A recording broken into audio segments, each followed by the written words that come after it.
मंत्री संजय निषाद ने किया सम्मानित। शिक्षक दिवस पर टीचर्स को सम्मानित। सम्मान के बाद शिक्षकों को किया संबोधित। कैबिनेट मंत्री संजय निषाद ने किया संबोधित। भारत शिक्षा का देश है, शिक्षा शेरनी का दूध है जो पीता गरजता है। सुनिए और क्या कुछ कहा मंत्री संजय निषाद ने। ये शिक्षा वो शेरनी की दूध है जो पीता वो गरजता जरूर है, और शिक्षा ही सभी समस्याओं के सभी दरवाजे खोलता है। शिक्षा वो एक ऐसा यंत्र है, ऐसा एक सिस्टम है कि जिससे हम जो चाहें वो प्राप्त कर सकते हैं। और जो शिक्षक होता है वो एक, क्योंकि मानव को कहते हैं, विकसित प्राणी को हम मानव कहते हैं, और उस विकसित प्राणी के अंदर एक नई ऊर्जा, नई चेतना, नया चीज लाए और एक नया इबारत लिख के दिखाए, उसे शिक्षक कहते हैं।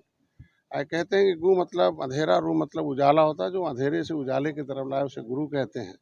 तो आज इस शिक्षक के दिवस के अवसर पर, क्योंकि बहुत पहले विदेशी आक्रमणकारियों ने हमारी शिक्षा पर बड़ा आघात पहुंचाया था, लड़ाई लड़ा हमारे सावित्रीबाई फूले ने, ज्योतिबा फूले ने, बहुत ढेर सारे लोगों ने आंदोलन चलाया। इस देश में शिक्षा के लिए जो है हंटर कमीशन की स्थापना हुई कि लोगों को जो शिक्षा से रोकते हैं उन्हें हटाया जाए और लोगों को शिक्षा दी जाए।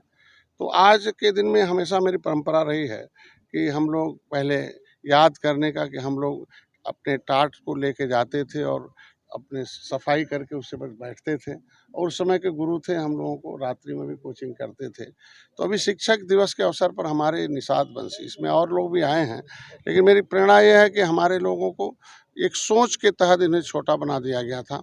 इन्हें जो पढ़े लिखे लोग थे, ठीक हम ज्ञान तो देते थे, लेकिन जो पहचान थी, ये जातियों का जो मकड़ जाल था, उसमें ये थोड़ा बड़े निचले पावदान पर थे, उपेक्षे के शिकार थे, और इनका भी शोषण हो रहा था तमाम लोगों का। लेकिन निषाद राज के किले पर जाने के बाद एक ज्ञान हमें जब मिला, तो हमें लगा कि नहीं, देश में कहते history the mother of politics, movement is the father of politics. ये जो राजनीतिक ज्ञान है, इतिहास जो होती है राजनीति की माँ होती है, और आंदोलन उसका बाप है। तो ये ज्ञान का एक आंदोलन होना चाहिए, कि जो कहा गया कि आज के दिन में इन शिक्षक से एक उम्मीद रखते हैं कि 8 घंटे अगर आप शिक्षा देते हैं, बच्चे के अंदर एक नया चीज़, नया निर्माण करते हैं, तो आज इस देश में भी एक नए निर्माण की ज़रूरत है।